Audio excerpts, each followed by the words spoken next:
Hey everyone, hope you're all good and having a great day, whatever you're doing today, whether you're seeing family and friends or you're spending today alone. Whatever we're doing, I just think it's a great opportunity at this time of year to remember how our King of Kings and Lord of Lords, Jesus Christ, came into this broken and dark world from a place of glory and a place of perfection and paradise.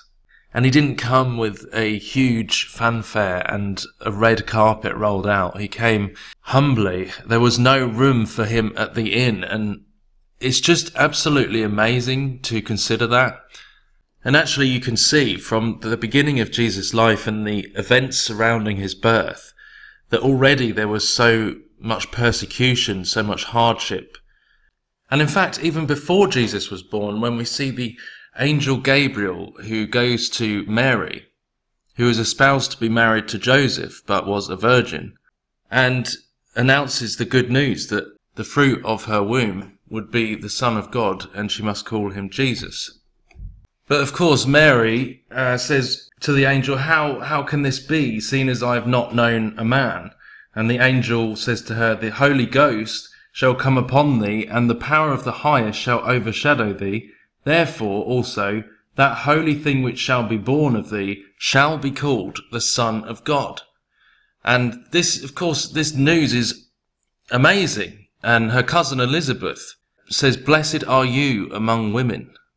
And this is just fantastic news that the seed of her womb shall be the promised Messiah, the Son of the living God, and that she has been chosen for this role. And actually, the baby leaps in her womb when Elizabeth hears this news. But being just a man, when Joseph hears of this pregnancy, his natural reaction is to think that his soon-to-be wife has been unfaithful to him, and that this baby is as a result of committing adultery. So he actually plans to divorce Mary quietly, because his natural instinct is, she's become pregnant, and so that she has been with someone else. If Mary had been accused of committing adultery, she would have been potentially stoned to death under the law at the time. So an angel of the Lord comes to Joseph in a dream, and he's told to fear not, take Mary as your wife, for that which is conceived in her is of the Holy Ghost. And she shall bring forth a son, and you shall call his name Jesus, for he shall save his people from their sins. And all the time these are fulfilling prophecies. A virgin shall be with child and shall bring forth a son, and they shall call his name Emmanuel, which interpreted is God with us. This is God sending his son to this earth. And so Joseph, when he wakes up, he does exactly what he was told to do. He takes Mary to be his wife. Now, of course, this was the time that, as Mary being heavily pregnant, Caesar Augustus issued a decree. So it led everyone to go to their hometowns, and this led Mary and Joseph to travel to Bethlehem. And this is I've shown Caesar Augustus' tomb here in Rome, where this decree was carried out. It's very interesting how it all links together and how one event leads to another. And so this is what caused Mary and Joseph to go to Bethlehem when she was heavily pregnant, just before she gave birth to Jesus. But this was the promised Messiah from the line of David, from the lineage of David. And of course that wasn't without its trials. This was only just beginning. Of course we know that there was no room for them in the inn, so Jesus ends up being born in a stable. I mean, the humility in this is just amazing. The King of the universe born in a stable amidst the stench of the animals and lying in a manger. So Jesus is born in Bethlehem, fulfilling more prophecy. And these wise men come from the east because they've seen the star. And these are the days of King Herod ruling in Jerusalem. And they say to him, where is the King of the Jews? We've seen his star in the east and have come to worship him. Herod draws all of his people together, his scribes of the people, his chief priests, and he demands to know where Christ is to be born, because he sees this as a threat. So he asked them what time they'd seen the star. He's actually got alternative motives here because he feels threatened by this. So he sends the wise men out in order that they might find where Jesus is so that he could locate where he'd been born. So they follow the star to the place where Jesus had been born. The star hovers above the stable, and they take gold, frankincense, and myrrh as gifts and worship the child, the Son of God. They're exceedingly joyful about this. And so then they are warned in a dream by God not to tell Herod where the child's been born. And so they don't return to Herod and tell him where Jesus is. They then depart and go off in a different direction. And of course now there's exceeding danger, because once Herod finds out that the wise men have not even gone back and told him and outwitted him, he's going to be extremely angry.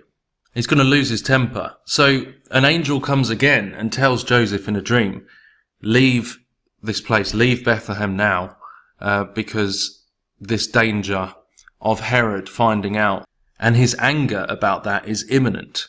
So get out of this place and flee to Egypt. And so after this dream in which God told Joseph, saying, arise and take the young child and his mother and flee into Egypt and be there until I bring you word, for Herod will seek the young child to destroy him. And so they go off, they head off, they depart and flee into Egypt, fulfilling more prophecy. The prophecy was, out of Egypt I have called my son. So they head off into Egypt to escape what is about to happen with Herod when he finds out. And just as Joseph had been warned in the dream, Herod was exceedingly wroth when he found out that he was mocked of the wise men.